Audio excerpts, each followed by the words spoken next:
హైదరాబాద్ మహానగరంలో జిహెచ్ఎంసీ పరిధిలో ఓఆర్ఆర్ లోపల ఒక్కటంటే ఒక్క సీటు కూడా కాంగ్రెస్ పార్టీకి పొరపాటున కూడా ఓఆర్ఆర్ లోపల ఒక్కరు కూడా ప్రజలు నమ్మలేదు, కాంగ్రెస్ని ఒక్క సీటు కూడా ఇవ్వలేదు.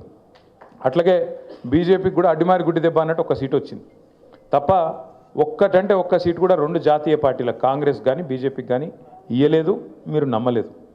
కానీ జిల్లాలలో ఉండే ప్రజలు కాంగ్రెస్ ఏదైతే అరిచేతిలో వైకుంఠం చూపెట్టిందో, కేసీఆర్ గారు ఇస్తున్న సంక్షేమ పథకాలకు అదనంగా మేము ఇస్తాం, మీకు ఆయన చేసిన దానికంటే ఎక్కువ చేస్తాం, మేము 120 సంవత్సరాల చరిత్ర గల పార్టీ, మేమే చేయగలుగుతాం, ఇంకెవరు చేయలేరు అని చెప్పి డైలాగులు కొడితే పాపం కొంతమంది నమ్మి వాళ్ళకు అవకాశం ఇచ్చినారు. కేవలం 1.8% తేడాతోని, అంటే 4-5 లక్షల తేడాతోని 4 కోట్ల మందిలా 4-5 లక్షల ఓట్లు అటు ఇటు అయితే కాంగ్రెస్ అధికారంలోకి వచ్చింది.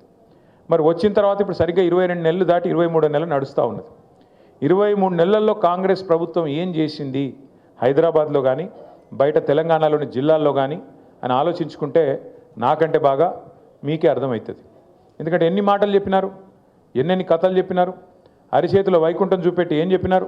కాంగ్రెస్ వాళ్ళ వల్ల, రేవంత్ రెడ్డి వల్ల ఇలా పరిస్థితి ఏంటంటే అత్తకోడల పంచాయతీలు కొత్తవి వస్తున్నాయి. 2500 వస్తాయని అత్తగారు అనుకున్నది, కోడల పిల్ల 2500 తెస్తుందని అత్తమ్మ ఆశపడ్డది. అత్తమ్మకు 4000 వస్తాయని చెప్పి వాళ్ళు అనుకున్నారు. అత్తగారు వాళ్ళు ఏమనుకున్నారు, తులం బంగారం వస్తుందని అత్తగారు వాళ్ళు కూడా అనుకున్నారు. ముగ్గురికి పంచాయతీ పెట్టిండు ఇప్పుడు రేవంత్ రెడ్డి. అంటే ఎంత జూటబాజ్ మాటలు, ఎంత ధోకేబాజ్ మాటలు అంటే కాంగ్రెస్ వాళ్ళవి. మీరు నమ్మలే, ఎవ్వరు వెంగళరావు నగర్లో నమ్మలే, హైదరాబాద్లో నమ్మలే, ఓఆర్ఆర్ లోపల ఎల్బీ నగర్లో నమ్మలే, ఎవరు నమ్మలే వీళ్ళని. రాష్ట్రం అంతటా ఇలా యూరియా కోసం లైన్లు కనబడుతున్నాయా మీరు చూస్తుర్రా? మొత్తం రాష్ట్రంలో ఎక్కడ చూసినా ఎన్నికలకు ముందేమో హామీల జాతర, ఇవాళ ఎక్కడ చూసినా చెప్పుల జాతర ఉన్నది. దేనికి? యూరియా బస్తాల కోసం. మరి 10 ఏళ్ళు లేనిది ఇప్పుడేమైందిరా అయ్యా అని తెలుసుకుంటే మాకు స్పష్టమైన సమాచారం వచ్చింది. మొత్తం కాంగ్రెస్ వాళ్ళే యూరియా కూడా బుక్కుతున్నారు, డైవర్ట్ చేస్తున్నారు, బ్లాక్ మార్కెట్లో అమ్ముకుంటున్నారని సమాచారం వచ్చింది. నేను నిన్నగాక మొన్న గద్వాల పోయినా, గద్వాలలో చెప్పిన నేను, కాంగ్రెస్ వాళ్ళే యూరియా మొత్తం డైవర్ట్ చేస్తున్నారు, కాంగ్రెస్ వాళ్ళే యూరియాని బ్లాక్ మార్కెట్లో దందా చేస్తున్నారు, రైతులకు అందకుండా చేస్తున్నారు అని చెప్తే నన్ను నిన్నవాడు కాంగ్రెస్ వాడు తిట్టిండు, యూరియా అని అంటావా నువ్వు, అట్లా ఇట్లా డామ్ డుసుకొని తిట్టిండు.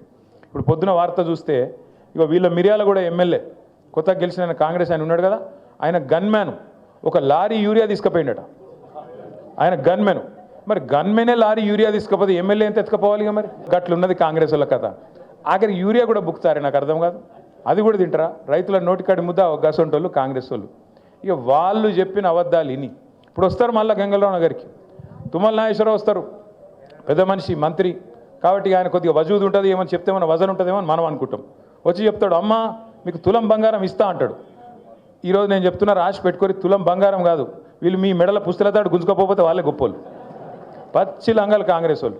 తులం బంగారం కాదు, తులం ఇనిమియరు, మీ మెడల పుస్తలతాడు కూడా జాగ్రత్తగా పెట్టుకోరాలి వచ్చినప్పుడు, ఎందుకంటే మంచోళ్ళు అయితే కాదు.